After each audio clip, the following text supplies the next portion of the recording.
የተወደዳችሁና የተከበራችሁ አድማጭ ተመልካቾቻችን የሰዓቱን አበይት ትኩስ መረጃ ይዘንላችሁ መጥተናል። ዜናዎቹን የምናሰናዳው ድሬ ዜና እንሰኛለን። ቤተሰቡን የምትፈልጉ ሰብስክራይብ ላይ ሼር በማድረግ አጋርነቶን ይግለጹ። በቅድሚያም አርዕስተ ዜናው የምናጠናቅር ይሆናል። እስከ ዝግጅታችን ፍጻሜ አብረውን ይዝለቁ።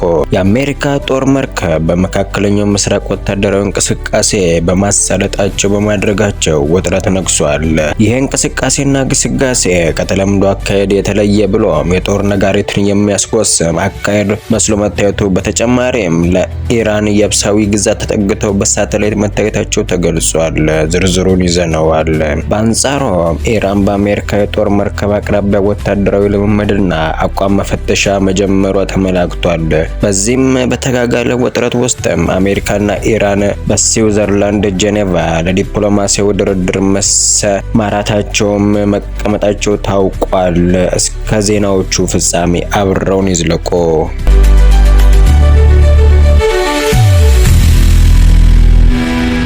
የአሜሪካ የጦር ጀት አውሮፕላን ጫኝ መርከብ ከተለመደው በተለየ ሁኔታ የኢራንን የብሳዊ ግዛት መጠጋታቸው የመካከለኛው ምስራቅ ትኩሳት ማባባሳቸው ተመላክቷል። በዚህም ላይ ኢራን በአንጻሯ የባህር ግዛቷ ላይ ወታደራዊ ልምምድና አቋም ፍተሻ እያከናወነች እያሳለጠች እንደምትገኝ መረጃዎች ጠቁመዋል። አሜሪካ በኢራን ላይም የኒኩሌር ማብላላት መርሃ ግብሯ ላይ መጠነ ሰፊ ጫና እያሳደረች ባለችበት ሁኔታ ውስጥም የአሜሪካ ግዙፍና አደገኛ የተባሉ የጦር መርከቦችን በኢራን አቅራቢያ ከባድ የሆነ ቀለበታዊ አሰፋፈር እንዲያደርጉ ማድረጓ ይታወቃል።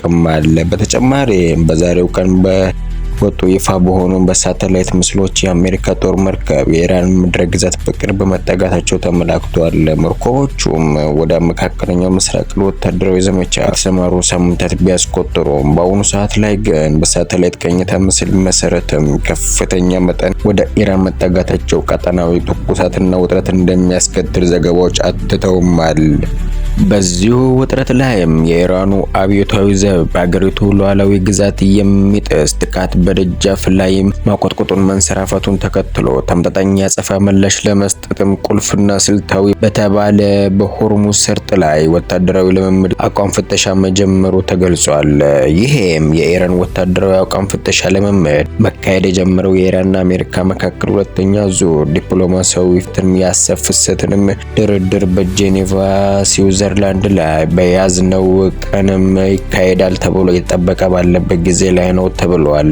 ለውይይትና ለድርድር የኢራን የውጭ ጉዳይ ሚኒስቴር ኢራን በዛቻና በማስፈራራት የማታፈገፍግ የማትንበረከክ ሀገር መሆኗንም ጠቅሰው ፍትሐዊና ሚዛናዊ ውይይት ድርድር እንደሚካሄድ ተስፋ እንዳላቸው ሀሳባቸውን ገልጸዋል። በተያያዘ መረጃ መሰረትም የአሜሪካና ኢራን ዲፕሎማሲያዊ ድርድር ማዕድናትና ነዳጅንም ብሎም የጦር መሳሪያንም እንደሚያካትት ተንታኞች ዘግበውማል።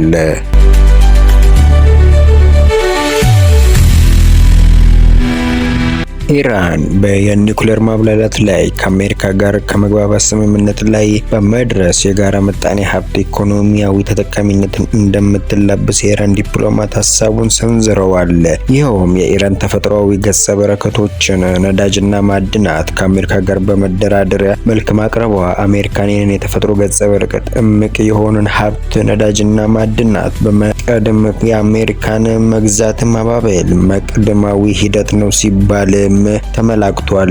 በተጨማሪም በዚህ ሰፋ ባለም በተደረገው ዲፕሎማሲያዊ ድርድር በሁለት ባላንጣ ሀገራት መካከል የተደረገው ድርድርና የሀሳብ ፍሰት በኢራን የኒኩሌር ማብላላት መርሃ ግብር ላይ የነበረባቸውን የሀሳብ ልዩነት ለማጥበብና ግጭትን ለማስወገድ የሄዱበት ርቀት የተሞከረውን ጥረት የሚያሳይ ነው የተባለ ሲሆን የአሜሪካ ሹማምንት ለመገናኛ ብዙሃን በሰጡት መግለጫ መሰረት በሁለተኛው ድርድር ከመግባባት ላይ ካልተደረሰ በያዝነው ሳምንት ወታደራዊ እርምጃ እንደሚወሰድ አስጠንቅቀዋል።